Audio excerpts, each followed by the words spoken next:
ওলি কা দামন नहीं छोड़ेंगे। আল্লাহর ওলি বলেছেন তোমরা নামাজ পড়িও না, আল্লাহর ওলি বলেছেন যে তোমরা নামাজ পড়িও না। তো আল্লাহর ওলি দামন থামতে পারলাম না, চলে যান বলেন না, नारा लगाए ওলি কা দামন नहीं छोड़ेंगे, रोज का दामन नहीं छोड़ेंगे।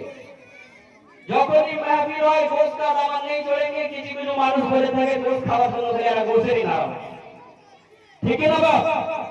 অনেকে মানুষ বলে থাকে গোশ খাওয়ার জন্য এরা খালি গোশের নারা লাগায়, গোশ কা দামন नहीं छोड़ेंगे। तो गोश का दामन जब नहीं छोड़ेंगे, तो गोश का दामन नहीं छोड़ेंगे और नारा লাগার আগে আমাদেরকে গোশের কথাটাকে মেনে চলতে হবে। আলা মাসলাকে আলা হযরতের নারা লাগার আগে মাসলাকে আলা হযরতের উপরে আমল করতে হবে।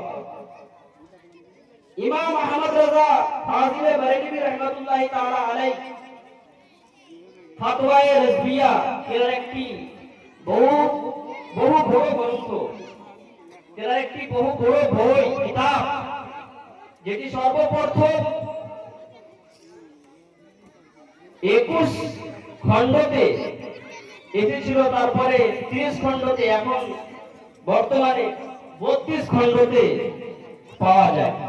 যে কিতাবটি আমার কাছে রাখা আছে, সেই কিতাবের মধ্যে 10 নম্বর খণ্ডতে আলা হযরত বলেন